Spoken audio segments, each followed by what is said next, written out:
이 시간 박대영 목사님께서 나오셔서 십자가를 본받는 공동체라는 제목으로 7인 7색 다섯째 날 하나님의 말씀을 대언해 주시겠습니다.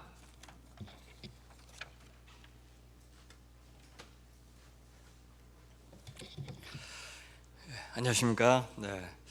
중간교회 우리 믿음의 선배 여러분 반갑습니다. 한 3년 만이죠? 그렇죠. 참 오래간만에 뵙습니다. 코로나로 참 우리가 잃어버린 것이 많은데 그 중에서 이 형제 교회와의 교제 기회가 없어져서 참 서운했습니다. 만나서 정말 반갑습니다. 잘 지내셨습니까? 좀 환하게 좀 웃어주세요. 좀 아침이라 그랬습니까? 반가워요. 저는 정말 오고 싶었습니다. 그리고 우리 여러 형제 교회들이 함께 모여서 교단 초월하고 그래서 한데 좋은 행사들도 갖고 다 계획을 했었는데 이렇게 감염병 때문에 못했습니다. 이제 다시 해야죠. 그렇죠? 올해 지나가면 내년부터는 또 같이 우리 체육 행사도 하고 연합 사경회도 하고 그렇게 해서 다들 싸우고 갈등하고 자기 것만 챙기는데 저희 목회자들이라도 서로 네 것 내 것 없이 그렇게 하나님의 한 교회로 지내자 하는 마음 좀 잘 실현했으면 좋겠습니다. 십자가에 대한 설교를 참 많이 했는데 또 공부도 많이 하고 했는데 제가 참 감사한 게 매년 아마 제가 주님과 이렇게 동행한 시간이 쌓이면 쌓일수록 십자가에 대한 이해도 깊어지는 것이 참 감사해요. 최근에 제가 가장 와닿은 십자가에 대한 정의는 십자가를 본받는 삶은 교회를 세우거나 무너지게 하는 체험이다 라고 했던 이 루터파 신자들의 고백이 참 많이 와닿았어요. 교회가 살고 죽는 관건이 십자가의 중요성에 대한 이해에 달려있다. 심지어 교회의 존폐는 단순히 십자가를 고백하는 데 달린 것이 아니라 십자가를 본받는 삶에 달려있다 라는 뜻으로 하신 말씀 같아요. 근데 맞잖아요. 십자가가 교회를 세웠고 십자가의 원리가 교회를 교회답게 하고 또 생명을 생명답게 하는 그런 하나님의 존재 방식이었고 우리에게 요구하는 존재 방식이니까 그 말이 참 적확한 표현인 것 같아요. 그리고 우리가 이제 예수님을 알기 전부터도 교회만 보면 예배당 위에 이렇게 십자가가 걸려 있으니까 교회는 십자가를 제일 중요하게 생각하는구나 이 정도로 알고 있었는데 이 안에 들어와서 이제 예수님 믿고 나니까 맞아, 예수님을 믿는다는 말과 십자가를 믿는다는 말은 같은 말이구나. 거기까지 우리가 이해하게 되었을 겁니다. 그때 십자가를 믿는다는 것이 이제 크게 두 가지입니다. 둘은 때려야 뗄 수가 없어요. 첫 번째는 뭐냐면 우리가 잘 아는 겁니다. 예수님의 십자가가 죄인인 나를 위한 십자가다. 나를 살리려고 우리 주님께서 보이신, 우리 아버지께서 보이신 사랑의 표현이다 라고 하는 것을 믿는 것입니다. 또 하나는 뭐냐면 그 십자가는 생명의 원리라는 믿음입니다. 죄로 인해서 죽은 내가 살아나는 원리만 되는 것이 아니라 이제 그 살아난 인간이 나를 구원하신 그 하나님의 목적에 부합하게 참 생명, 영생을 어떻게 하면 누릴 수 있느냐라고 하는 것을 보여주는 원리가 그 십자가에 있다는 겁니다.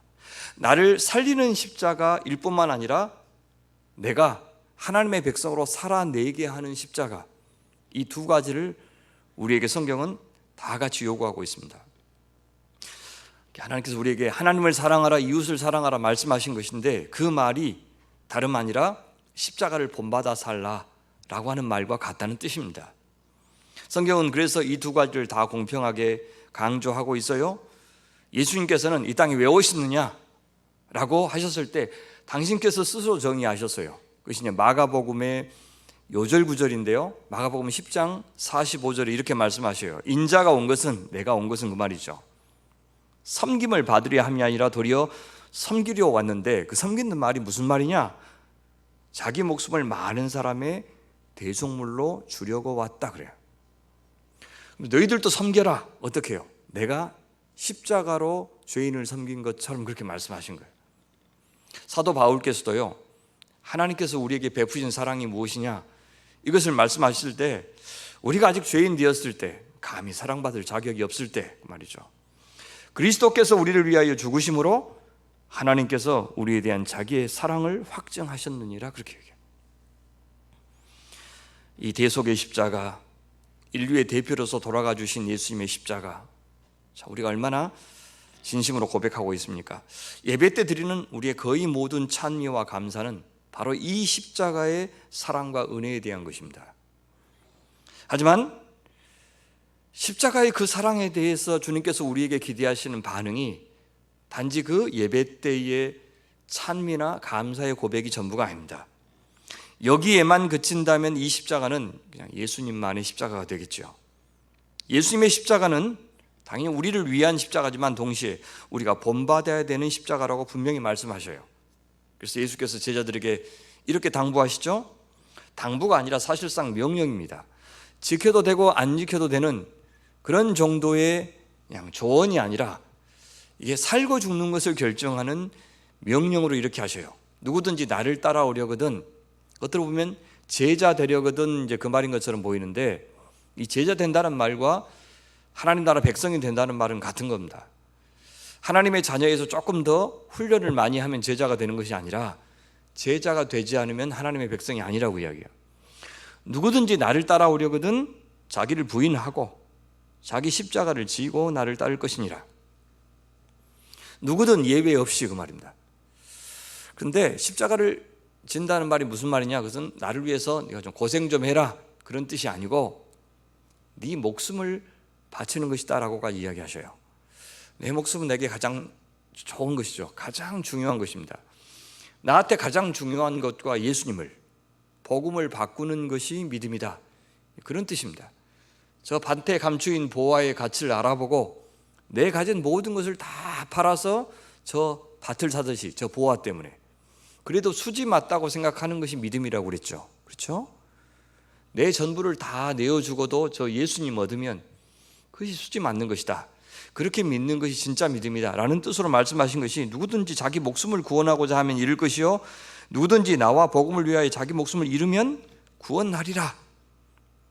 누구든지 음란하고 죄 많은 세대에서 나와 내 말을 부끄러워하면, 복음을 부끄러워하면 인자도 예수님도 아버지의 영광으로 거룩한 천사들과 함께 올 때에 그 사람을 부끄러워하리라. 십자가를 본받는 삶을 살지 않으면 내가 너를 부끄럽게 여길 것이다, 네 믿음으로 인정하지 않을 것이다, 그런 말이에요. 그래서 내가 진심으로 하나님께서 내게 베푸신 그 십자가의 사랑에 감사하고 있는지 그렇지 않는지는 고백에 달린 게 아닙니다. 주님께서 이 땅에 오셔서 우리한테 해주신 것이 십자가에 대한 신앙을 가르쳐 주신 게 아니에요. 그래서 막 공부시키고 암송시키고 그래서 시험 봐서 그 커트라인 통과하면 이제 너는 조금 알아먹는 것 같다, 내 백성, 이렇게 하신 적이 없어요. 본인께서 직접 몸으로 그 십자가를 지셨죠. 그리고 우리를 가리켜서 뭐라고 부르십니까? 너희들이 내 몸이다 그러셨어요. 그 말은 너희들도 이 땅에서 십자가 공부 열심히 해가지고 그것을 암송하고 그것을 잘 이해해서 그대로 고백하면 됐다, 이제 같이 가자, 그렇게 하시는 게 아니라 내가 몸으로 사았듯이 내 몸인 너희들도 이제 십자가의 삶을 살으라. 그러면 진짜 내가 너희에게 준 그 십자가의 사랑에 고마워한다는 걸 내가 믿겠다, 그렇게 말씀하신 겁니다. 그래서 주님만의 십자가를 너무 강조하면 그 신앙이 너무 개인주의적인 신앙이 돼요. 여러분, 개인적인 신앙하고 개인주의적인 신앙은 다른 거예요. 개인적이지 않는 신앙은 없습니다. 그렇죠. 내 한계를 인식할수록 십자가의 사랑은 크게 다가오고, 내가 용서받아야 될 죄가 많은 큰 죄인인 것을 알면 알수록 그 십자가의 은혜에 대한 감사도 커져갑니다. 그러나 개인적으로 하나님 앞에서 이렇게 결단하는 것만으로 내 신앙이 진짜인지 아닌지 알 수가 없어요. 내가 믿는 것과 믿는다고 생각하는 것은 전혀 다른 문제입니다.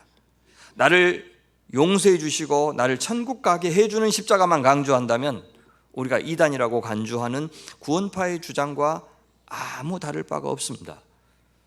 교회 역사를 봐도 그렇고요, 현재 지금 교회를 봐도 그렇고, 교회가 하나님 앞에 잘 섰을 때하고 타락했을 때가 있습니다. 타락했을 때의 현상들을 보면 거의 대부분 공통점이 있어요.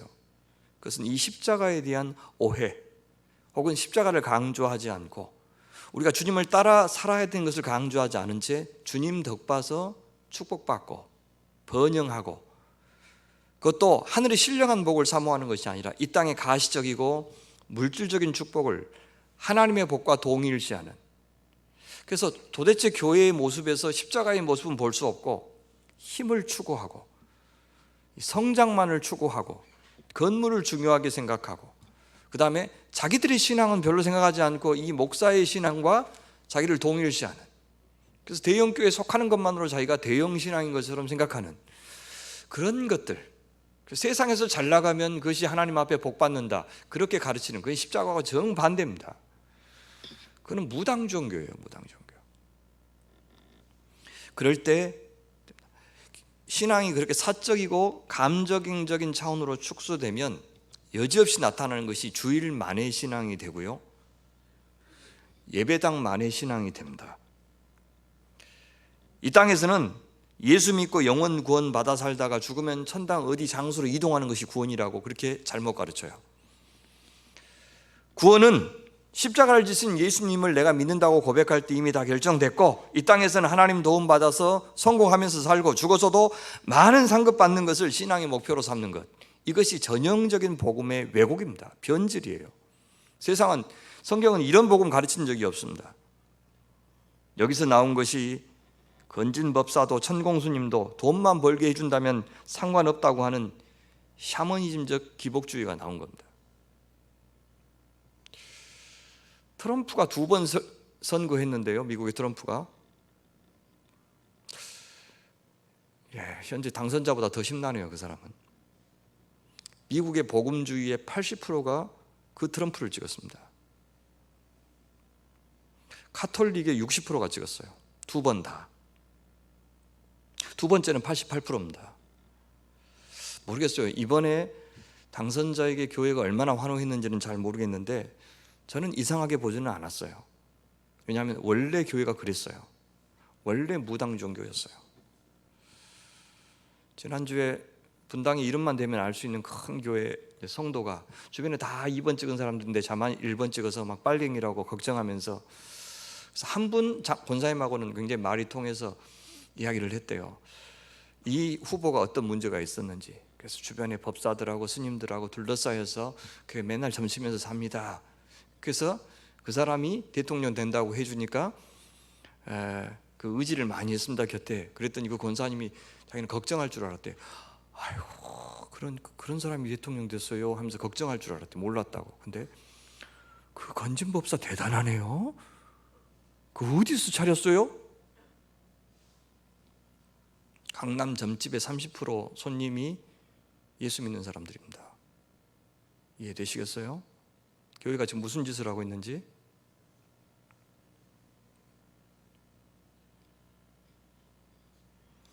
우리가 져야 될 십자가에 대한 믿음을 구원에 있어서 필수적인 것으로 가르치지 않는 데서 이 모든 사단이 난 겁니다. 그 말은요, 그리스도인으로 산다는 게 뭐지? 이거를 모른다는 거예요.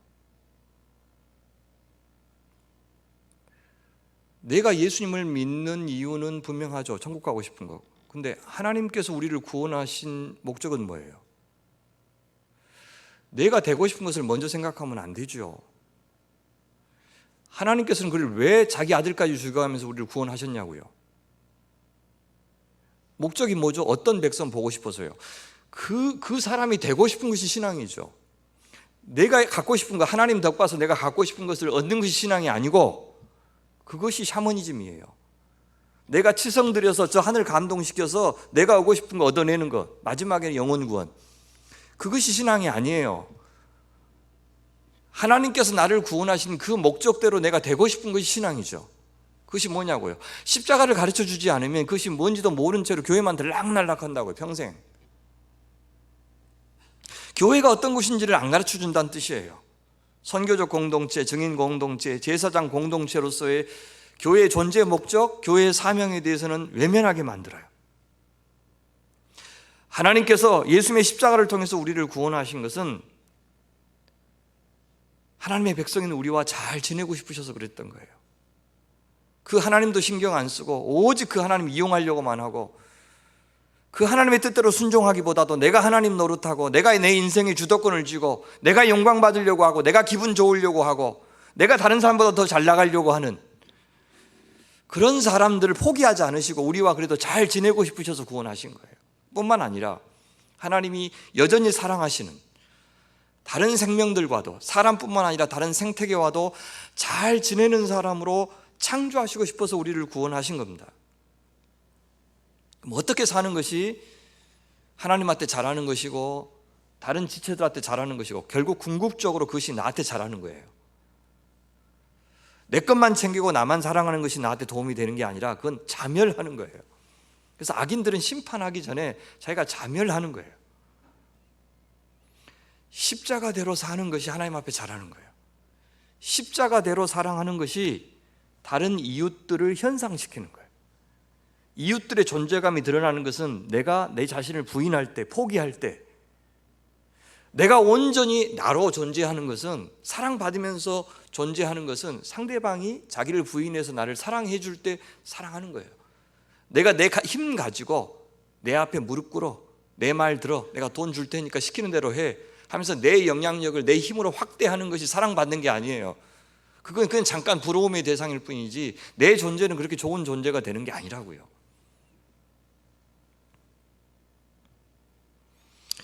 십자가는 구원받는 방법에 그치는 것이 아니고 생명이 생명답게 존재하는 원리, 존재하는 방식인 것입니다.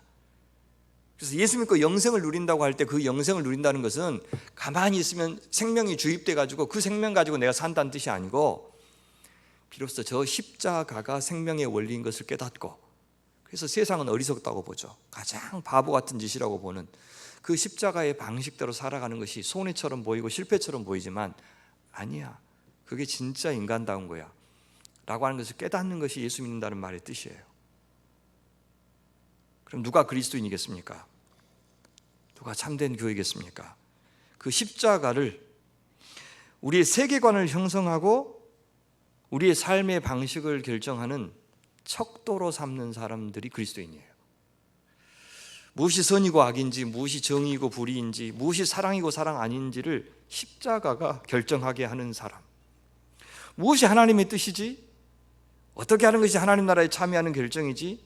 이것을 결정하는 기준이 세상은 거의 돈이에요. 근데 우리는 십자가의 원리를 따라서 판단하는 것. 우리가 되게 고민하는 것은 선과 악 사이에서 고민이 아니에요. 우리 성도님들은 적어도. 그럼 좀 분명하죠. 근데 좋은 것과 더 좋은 것 사이에서 우리는 고민하는 거죠.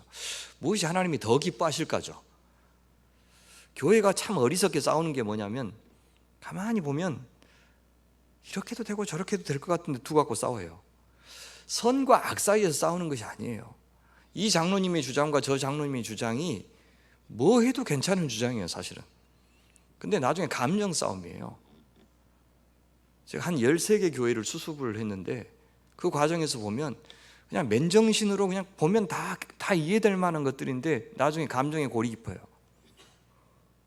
저도 그래요. 저도 어떻게 하면 주님께서 좋아하신 결정이지 잘 판단이 안 설 때는 저는 저 자신한테 물어요. 어떤 길이 좁은 길이지? 어떤 것이 십자가의 길이지? 라는 말이겠죠. 좀 고생하고 좀 돌아가고 좀 손해보고 오해도 받고 공격을 받더라도 그래도 더 많은 사람들에게 도움이 되고 궁극에는 하나님께서 좋아하실 만한 결정이 되는 것이 뭐지? 예수님의 그 야성, 그 급진성, 세상과 선명한 차이를 만들어내셨던 그분의 삶에 감히 가닿지는 못하지만 좀 더 근접한 결정은 뭐지? 이렇게 물을 때 거의 대부분 맞아요. 다른 지체를 세워주고, 왜냐하면 우리는 눈앞에 있는 것은 결정하지만 그것이 어떻게 전개될지는 모르는 사람들입니다. 그건 하나님의 손에 있잖아요. 저 당회를 할 때 그래요. 17분의 장로님이신데 장로님들에게 결정해 주세요. 그래 저는. 왜 제 생각이 없겠어요? 결정해 주세요. 한 마음으로 결정해 주세요. 반대하고 그러면 결정하지 마시고 또 기다렸다 하시게요. 한 마음으로 결정해 주면 그 다음부터 그 일은 제가 해요. 순종해서 할게요. 장로님들 결정만 해주세요. 그러면 그 나중에 진짜는 뭐냐면 그거를 하나님의 뜻대로 해 나가기 위해서 순간순간 의지하는 그 긴 시간이 중요한 거지, 이거 결정하나 저거 결정하나 그건 다 똑같아요. 한 마음으로만 결정해 주세요. 그래요.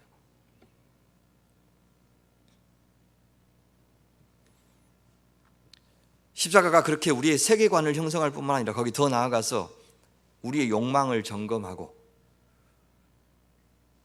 그것을 조정하게 만들어주는 사람이 그리스도인이에요. 우리가 무엇을 사랑해야 될지, 또 그것을 얼마만큼이나 사랑해야 될지 추구해야 될지를 결정할 때 십자가의 간섭을 받는 사람, 내 인생의 목표를 정하는 것뿐만 아니라 그 목표의 한계치까지도 십자가가 정해줘야 돼요. 사실 우리 욕망의 선을 결정하는 것이 쉽지가 않습니다. 또 사람마다 달라요.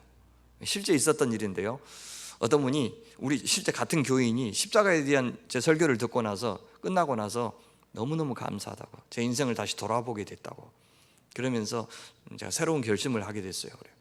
이제는 크루즈 여행 1년에 한 번만 가려고 그럽니다. 그리고 갤러리 투어, 미술관 투어를 1년에 한 3번만 제가 가기로 했습니다. 그래요. 안 웃으시네요. 진짜 그럴 수가 있습니까, 여러분들? 그것이 무슨 자기 부인이고 무슨 포기야 그렇게 하시겠지만 그분이 어떻게 사셨는지를 보면 그건 대단한 결심인 거예요. 그래서 칭찬했죠. 아이고, 권사님 어떻게 그런 생각을 하셨어요? 괜찮으시겠어요? 조금 더 십자가에 대한 이해가 깊어지면 자기가 그 말 했던 것도 나중에 부끄러워지겠죠. 사람마다 다 달라요. 자기 부정, 이만하면 내가 많이 참았다 하는 것이 다 다르다고요. 무엇이 결정해 줄 거냐고요. 적어도 우리 그리스도인들은 내가 만족할 때까지 추구하는 사람은 되어서는 안 됩니다. 주님이 허락하시는 만큼 추구하는 사람이 되어야 돼요. 그것이 십자가의 영성입니다. 저도 고민되죠. 제가 다른 것으로 사는 게 아니라 이제 목사로 살기로 결정을 했는데, 목사로 살아야 되면 이 직업 자체가 목사면 제가 추구하는 욕망의 한계선은 세상 사람과 달라야 된다고 생각을 해요. 그러니까 나는 얼마만큼 누려야 내가 이 설교를 자신 있게 할 수 있지?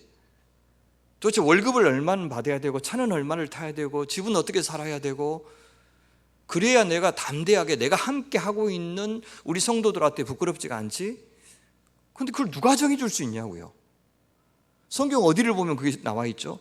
계속해서 십자가에 대해서 고민하고 십자가에 합당한 삶이 무엇인지를 속에서 예했을 때 그런 판단이 나오지 않겠어요? 고등학교 때부터 제가 만연필을 썼습니다. 멋있게 보이잖아요. 그래서 만연필을 써서 만연필 그 동호회 그 회원이기도 한데, 거기 보면 부러워요. 만연필 종류도 많고, 그래서 뭐 비싼 건 100만 원, 200만 원, 막 500만 원. 저한테 묻죠. 내가 얼마짜리까지 갖는 게 나는 맞는 거지? 내 유일한 취미가 책 사는 거고 그 만연필 구경하는 건데, 먹는 것도 취미가 없고 어디 가는 것도 취미가 없고, 어디까지 해야 내가 양심에 거스림이 없는 거지? 최고 비싼 게 저는 30만 원으로 정했어요. 30만 원짜리가 제일 비싸요. 그 독일 가서 강의하고 나서 강의료 받아가지고 거기서 하나 사온 거, 한국에도 이제 팔더라고요. 여기서 그거 제일 비싸요. 나머지는 그냥 군침만 흘리면서 좋겠다 좋겠다 하면서 쳐다만 봐요.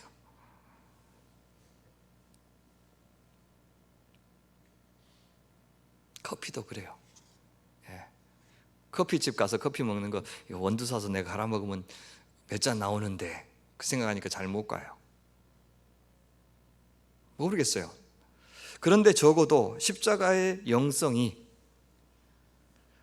구원 문제가 아니라 내 신앙 전반에 영향을 미치고, 그래서 신앙의 인격으로 자리 잡고 삶에서 구체적이고 일관된 열매로 나타나게 하는 것이 우리 신앙 여정의 목표가 되어야 됩니다. 구체적이고 일관된 열매로 나타난다는 것은 내가 생각하지 않고 그냥 사는데, 의식하지 않고 사는데 어느새 열매가 맺혀져 있다는 뜻이에요. 내 안에 하나의 십자가가 문화로 자리 잡아서, 그런 뜻이에요. 저도 욕심이 있죠. 저도 갈망이 있어요. 뭐냐면 목사 생활 이 정도 했는데, 이만큼 예수 믿어왔는데 좀 누가 봐도 근사한 사람 되고 싶어요. 정말 이렇게 존경받는 신앙의 인격에 있는 그런 목사 되고 싶다고요. 근데 잘 안 돼요. 우리 성도님들은 막 잘하고 이 말씀 받고 순전하게 반응해서 참 믿음이 좋은 선배들이 돼가고 계시는데 왜 나는 이렇게 더딜까? 되게 조바심이 나요. 제가 되고 싶은 신앙의 그림이 있겠죠. 우리 성도님들 내가 어떻게 양육해서 좋은 신앙이 되게 해야 되겠다고 하는 그림이 있겠죠. 교회도 마찬가지예요. 있어요. 그림이 있어요. 그 그림이 있어야 제가 애쓸 거 아닙니까? 근데 그 그림이 저한테는 십자가예요. 십자가를 많이 닮은 목사 되고 싶다, 그런 성도님들 되게 하고 싶다라는 것이 제 꿈이에요. 그래서 분명히 말할 수 있는 것은 우리의 삶에 십자가의 열매가 없다면 그건 적어도 구원 얻는 믿음은 아닙니다. 여전히 세상 기준으로 잘난 체하고 아는 체하고 자기 목소리 높이고 자기 과시와 자랑에 취해서 어디 가든지 권력 노름하려고 하는 사람들, 어디 가든지 머리 노릇하려고 하는 사람들은 다 가짜들입니다. 물론 내가 잘 되고 내가 잘 나갈 때, 내 자식들이 무탈할 때 감사가 나오죠. 근데 동시에 그리스도인이면, 십자가를 아는 사람이라면 미안해야 돼요. 내가 뭔데, 내가 뭘 얼마나 하나님 앞에 잘했는데 왜 나는 잘 되는 거지? 왜 저분은 나보다 더 순전한데 열심히 사는데 왜 안 되는 거지? 인생 복불복 아니야? 다 하나님 믿는데 왜 이렇게 다른 거야? 라고 하면서 내가 잘 되는 거에 대해서 신경이 쓰여야 돼요. 미안해야 된다고요. 왜 나는 지나치게 하나님의 사랑을 많이 받고 누구는 저렇게 고생만 하는 거지? 그러면서 저 사람의 고생이 저 사람만의 문제가 되는 게 아니라 너무 심한 고생과 낙담이 되지 않도록 내가 할 일은 뭐지? 라고 생각하는 것. 어디 가서 내 과시하고 자랑했는데 집에 와서 돌아보니 부끄러워 죽겠고 창피해 정말. 그러면서 막 입을 차고 아직도 나는 멀었어. 그러면서 나 자신을 좀 안타까워하고, 성경을 보면 그것이 들키고 누구를 보면 신경이 쓰이고, 그런 사람 되는 것이 좋은 신앙인이 되어가는 거예요. 그것이 십자가를 닮아가는 사람이 되는 겁니다. 그런 것 없이 어디 가서나 머리 대려고 하고, 그런 사람들은 십자가를 지고 사는 사람이 아니라 여전히 예수님을 십자가에 못 박는 사람입니다. 여러분, 죄가 뭡니까? 다른 말로 하면 관계 파괴예요. 하나님과 다른 형제들과 생태계와의 관계를 완전히 무시한 채 자기만 생각하고 자기만 사랑하는 것을 가리켜 죄라 그럽니다. 그럼 구원이 뭐겠습니까? 구원은 당연히 천당 가는 것이 되면 안 돼요. 구원은 그 관계가 회복되는 거예요. 그 코이노니아가 회복되는 것을 구원이라고 그래요. 이제 하나님도 생각할 줄 아는 사람, 내 이웃도 생각하고 생태계도 같이 생각할 줄 아는 사람으로 바꾸는 것. 내가 변하지 않은 채 저 천당 가면 뭐 할 거냐고요. 그런 사람들만 수북이 모여있는 그 천당이 어떻게 가고 싶은 곳이 될 수가 있어요? 환경만 좋아지면 우리가 좋은 사람 저절로 되는 것입니까? 그런 게 어딨냐고요. 신앙이 성숙해진다는 것은, 그래서 하나님과 함께 이웃과 함께 생태계와 함께 잘 사는 것, 그것이 신앙이 성숙해진다는 말의 뜻입니다. 그렇게 신앙이라고 하는 것이 나 개인적으로 골방에서 하나님 앞에 십자가에 대해서 감사 고백을 해서 천국으로 가는 것, 그 문제가 아니라는 것을 성경 곳곳마다 우리가 확인할 수 있어요. 신앙의 혹은 이 믿음의 공동체성, 관계성이라고 불러요. 예를 들어서 주님께서 그리스도인이 아닌지는 그 열매로 안다 그랬죠. 그 열매에 대한 다양한 예들이 나와요. 예를 들어서 사도 바울께서 에베소서에서 내가 빛의 열매를 맺어라, 너는 어둠의 자식이 아니고 빛의 자녀니까, 그러면서 그 빛의 열매로 말씀하신 것이 뭐냐면 모든 착함과 모든 의로움과 진실함이라고 그랬죠. 생각해 보세요. 다 관계를 전제로 한 말이고 십자가를 살 때 맺힐 수 있는 열매입니다. 십자가를 본받지 않고 어떻게 선할 수가 있고 의로울 수가 있고 진리를 추구할 수 있겠습니까? 성령의 열매는 더 극적이죠. 하나씩 하나씩 생각해 보세요. 사랑과 희락과 화평과. 한번 보세요. 나는 언제 기쁘지? 나한테 뭐가 잘 됐을 때, 내 소유가 늘어났을 때, 내가 원하는 대로 되었을 때 기쁜가? 아니면 하나님께서 좋아하신 일 했을 때 기쁜가? 내 지체가 잘 됐을 때 나도 같이 기쁜가? 나는 언제 기쁘지?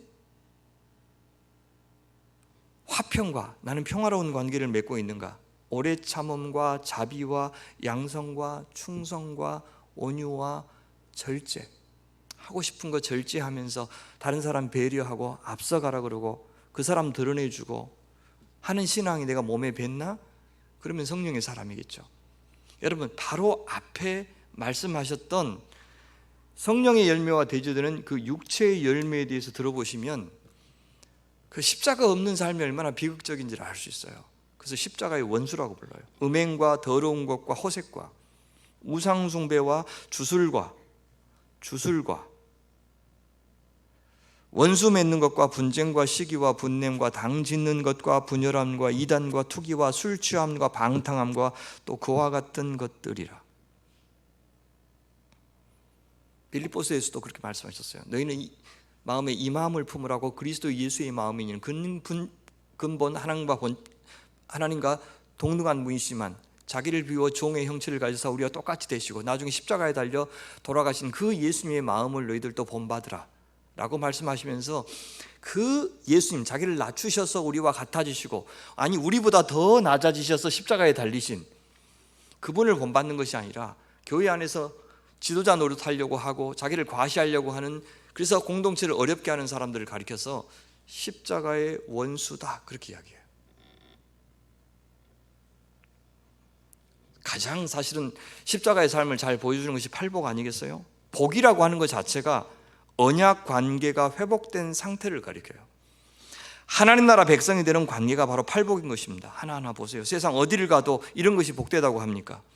가난하고 애통하고 온유하고 고난받는 것이 복이라고 불러주는 것이 세상 어디에 있습니까? 하나같이 십자가 이야기 아닙니까? 십자가에 달리신 예수님의 바보 같은 삶이 바로 팔복 아닙니까? 그것을 진짜 복이라고 생각하는 사람, 그 사람이 그리스도인이고 그것을 깨달으면 깨달을수록 더 풍성하게 영생을, 그 복을 이 땅에서 누리며 사는 것입니다. 그래서요, 십자가 없는 삶은 그리스도인의 삶이라고 할 수가 없어요. 십자가가 왜 우리에게 참된 생명을 주느냐? 생명을 생명되게 하는 것이 세 가지인데 하나는 사랑이고 하나는 자유고 하나는 순종이에요. 이 세 가지가 다 십자가입니다. 십자가는 생명의 원리, 사랑이 아니면 생명이 나타나지 않습니다. 우리가 해주고 싶은 대로 다 해주는 것이 사랑이 아니고 내 감정이 요구하는 대로 충실히 따르는 것이 사랑이 아니고 강요하는 것도 사랑이 아니고 방임하는 것도 사랑이 아니고 십자가는 무엇이 사랑이 사랑되게 하는지를 보여줘요. 분명한 목표를 보여주고 분명한 내용을 보여주고, 그것이 십자가입니다. 십자가의 방식대로 사랑하는 것이 사랑이라는 것을 보여줘요. 그래서 교회에서 아무리 십자가를 가르치고 찬양해도 십자가의 원리로 교회를 운영하지 않으면 거기 한번 보세요. 생명이 없어요. 죽음만 가득해요. 무슨 말입니까? 평화가 없고 싸움만 가득하고 위선과 탐욕으로 가득 찬 공동체가 될 겁니다.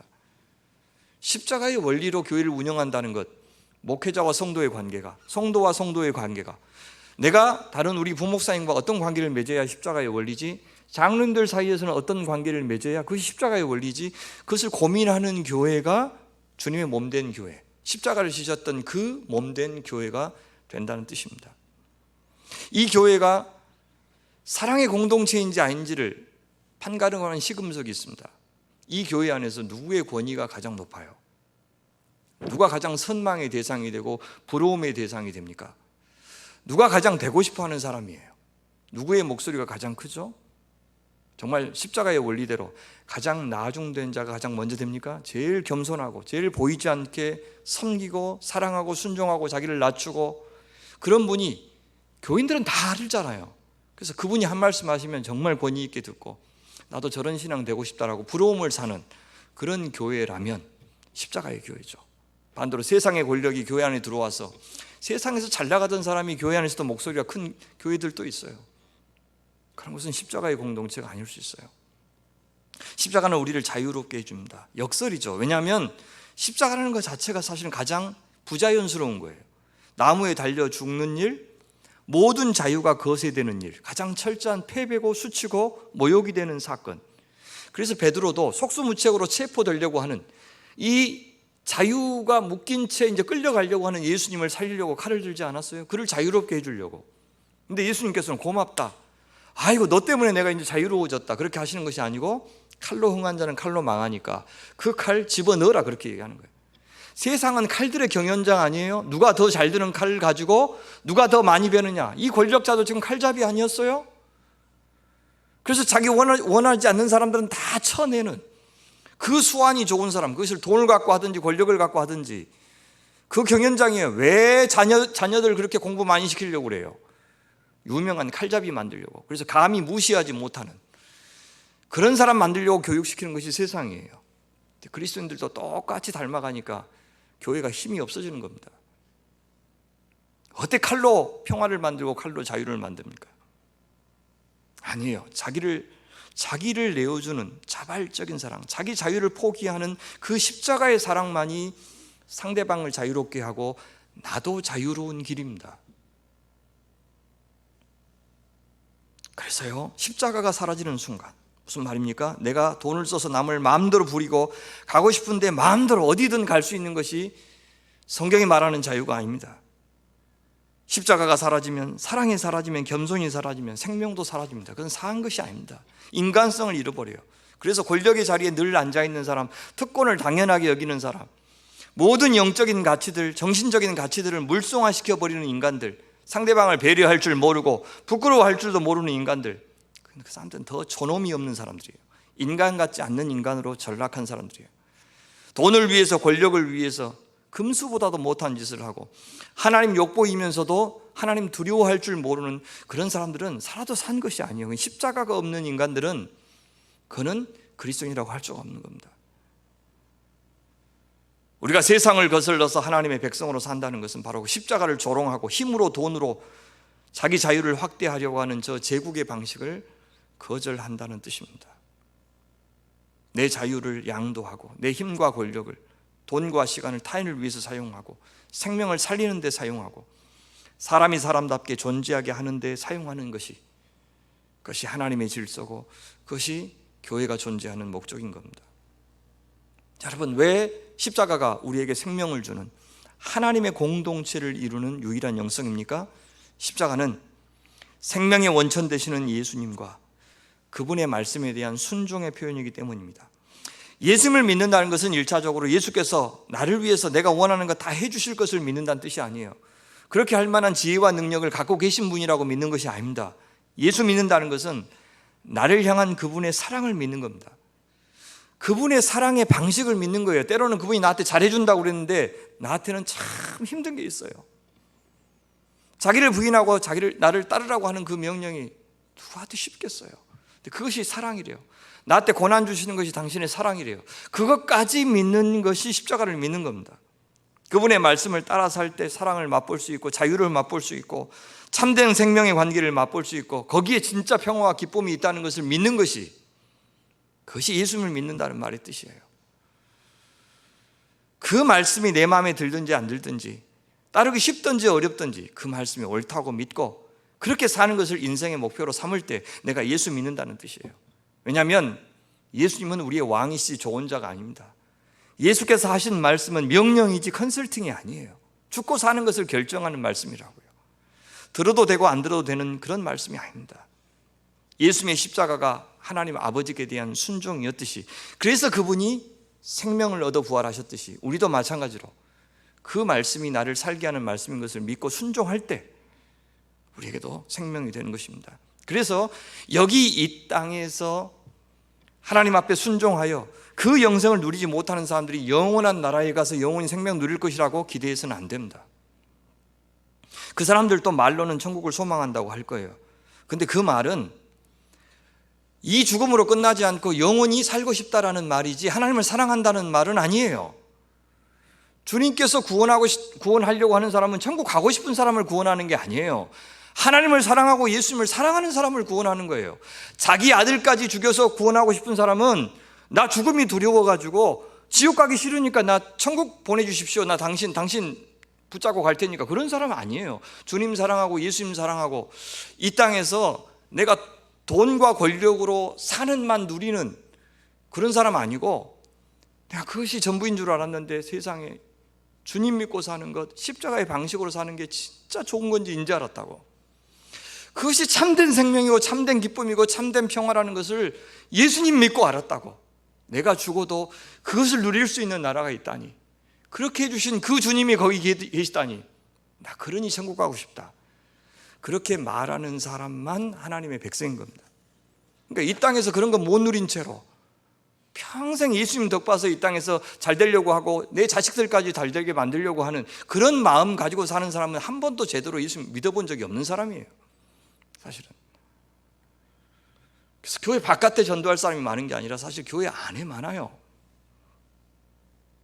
제 목표는 많은 교인 만드는 게 아니고 몇 명을 붙여주시든지 간에 이분들 다 천국에서 보는 그런 성도들로 하는 것이 제 목표예요. 그릇에 따라서요 다 달라요. 그 목사의 그릇도 되고 성도의 그릇도 되고 붙여주신 사람의 수는 다 달라요. 근데 뭐가 중요해요?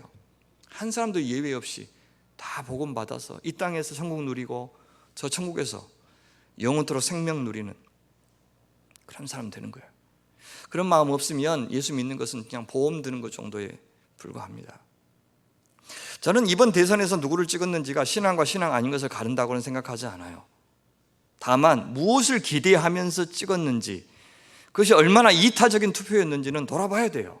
자기 재산, 자기 아파트값 지켜줄 거라고 믿으면서 투표한 사람은 십자가의 의미를 잘 몰랐을 가능성이 많습니다. 겉으로는 공사나 맞는다, 동성애 천국 막는다, 그럴듯한 명분 내세우지만 그런 사람들은 최소한 솔직하지도 않기 때문에 더 심각하고 위선적입니다. 십자가를 아는 사람들이 어떻게 나를 위한 투표를 할 수가 있어요? 적어도 이 사회에서는 투표라고 하는 것이 그리스도인이 할 수 있는 가장 영향력 있는 이웃사랑의 표현인데, 정의를 세울 수 있는 가장 좋은 기회인데, 어떻게 나를 위해서 투표하면서, 내 지역을 위해서 투표하면서, 내 계급을 위해서 투표하면서 이웃을 사랑하는 그리스도인이라고 할 수 있냐고요. 내 자녀 세대를 생각하고 남과 북을 생각하고 이 땅에 내 손이 가닿지 못하지만 반드시 사랑해야 되는 그 사람들을 생각하면서 이 땅에서 내 나라만이 아니라 주변의 약한 나라들을 돌볼 수 있는 그런 나라, 수많은 갈등들을 잘 조율하고 해결할 수 있는 그런 후보 누가 있겠어요? 사실은 어떤 사람이 그걸 해주겠냐고. 그래도 가까운 사람이 누구일지 고민하면서 정하는 것이 십자가의 원리로 투표하는 것입니다.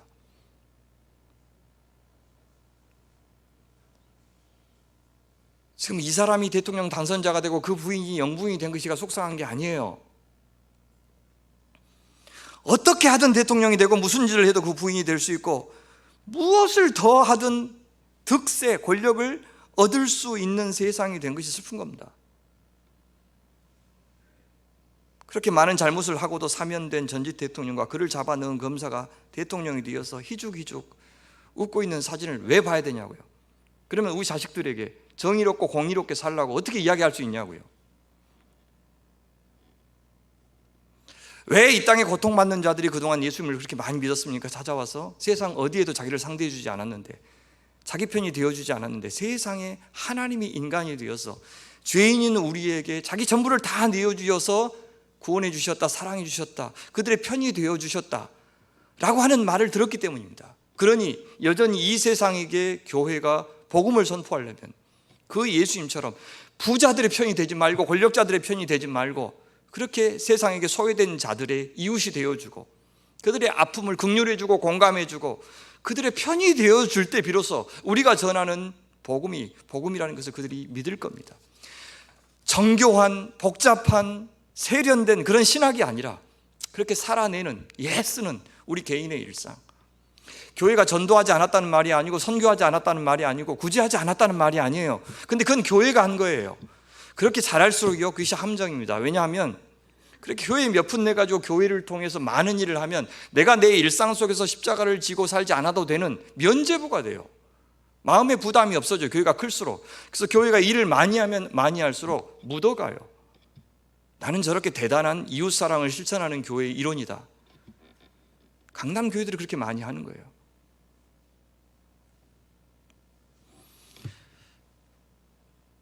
그 십자가의 영광스러운 모습이, 그 복음이 구체적으로 공동체 안에서는 어떻게 구현되는지를 아까 읽어주신 로마서가 말하고 있습니다.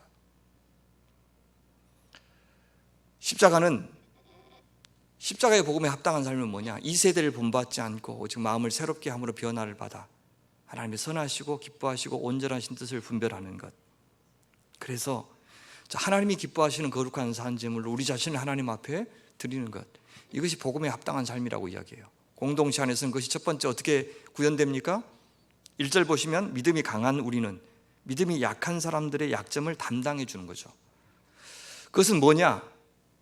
너 자신을 기쁘게 하지 않고 이웃을 기쁘게 하는 삶으로 가능하다. 그럴 때 선을 이루고 덕을 세울 수 있다. 예수님도 그렇게 하셨다. 예수님의 십자가가 자기를 기쁘게 하는 일이 아니라 바로 너희를 기쁘게 했고 하나님을 기쁘게 한 일이 되지 않았느냐? 그렇죠. 서로 상대방을 기쁘게 하면서 살 때, 그래서 믿음이 강한 자는 연약한 자를 기다려주면서 참아주면서 품어주면서 그렇게 하는 것이 십자가의 원리가 구현된 교회다. 또 뭐라 그럽니까? 무엇이든지 전에 기록된 바는 구약 성경이죠. 우리한테 교훈을 주려고 그런 것인데 어떤 교훈이에요? 우리로 하여금 인내로 또는 성경의 위로로 소망을 가지게 함이니라. 왜요? 예수 믿는 삶은 고난의 삶이니까. 말씀이 우리를 위로를 주는데 이제는 그 위로와 소망을, 격려를 누구를 통해서 서로 나눕니까? 서로 성도들을 통해서 나누는 것이 십자가의 공동체예요. 예수 믿다가 고난당하는 사람들, 예수 믿다가 타협하지 않아서 힘든 사람들 편이 되어주는 것이 교회예요. 그리스도를 본받아 서로 뜻을 같이 하여 주사 한 마음과 한 입으로 하나님께 영광을 돌리는 교회다. 그리스도를 본받는다 할 때 그 십자가를 본받는 삶이 아니겠습니까? 마지막으로, 그러므로 그리스도께서 우리를 받아 하나님께 영광을 돌리심 같이 너희도 서로 받으라. 십자가의 공동체는 서로 받아주는 공동체. 그리스도께서 죄인인 우리를 받아주셨듯이 죄인들끼리 서로 받아주는 것, 죄를 묵인하자는 말 아니고 서로의 차이, 서로의 다름 인정하자, 참아주고 기다려주자, 용서하고 긍휼을 베풀어주자, 그렇게 사는 것이 십자가의 공동체다, 십자가를 본받는 교회다 라고 말씀해주고 있습니다. 말씀을 맺겠습니다. 십자가가 있는 교회만이 참된 교회입니다. 그 십자가를 본받는 삶으로 생명을 누리는 세상 어디에도 없는 공동체가 바로 교회인 것을 믿으시기 바랍니다. 그렇게 상호 섬김의 사랑이 있을 때 세상과 우리가 맞짱 뜰 수도 있고, 세상의 유혹에 넘어지지 않을 수도 있고, 세상의 겁박에 굴복하지 않을 수도 있고, 십자가의 공동체만이 힘이, 돈이 지배하는 이 세상을 이길 수가 있는 겁니다. 그러니 우리 십자가를 본받는 삶을 살아서 예수님이 누구이신지를 이 교회의 존재 자체로 보여주는 교회 되십시다. 그래서 세상과 방불한 가치관으로 십자가를 모독하고 그 하나님의 명예를 땅에 떨어뜨린 이 시대, 그 주님의 명예를 다시 한번 회복시켜 드리는 그런 멋진 우리 충광의 가족들 다 되시기를 주님의 이름으로 축원합니다. 기도하겠습니다. 사랑하는 주님, 이 아침에 저희를 향해서 십자가의 사랑으로 호소하여 주시고 생명의 도리를 가르쳐 주셔서 감사합니다. 이제 그 십자가 지고 나를 따라오라고 하는 그 부담스러운 명령이 우리를 살리는 주의 말씀인 것을 알고, 다급한 호소인 것을 알고 순종하게 하시고, 동시에 엄청나게 감격스러운 사랑의 초대임을 기쁘게 받아들이면서 즐거이 순종하는 충광의 가족들 되게 하여 주시옵소서. 그리하여 이제 다시 여기 하나님의 사람 충광 공동체 통해서 이 시대도 변함없이 이 지역에서 주님 영광 받으시고 주의 뜻을 이루시고 당신의 백성들을 불러주시기를 간절히 소원합니다. 감사드리며 예수님의 이름으로 기도하옵나이다. 지금은 우리 주 예수 그리스도의 크신 사랑과 하나님의 만극하신 은혜와 성령 하나님의 교제하시며 말씀을 조명해 주시는 역사가 이제로 그리스도의 십자가의 큰 사랑에 감격하여 그 사랑 쫓아서 주님 닮아가는 우리 개인과 공동체 되기를 원하는 모든 충광의 가족들 위해 지금부터 영원토록 함께 하시기를 간절히 축원하옵나이다. 아멘.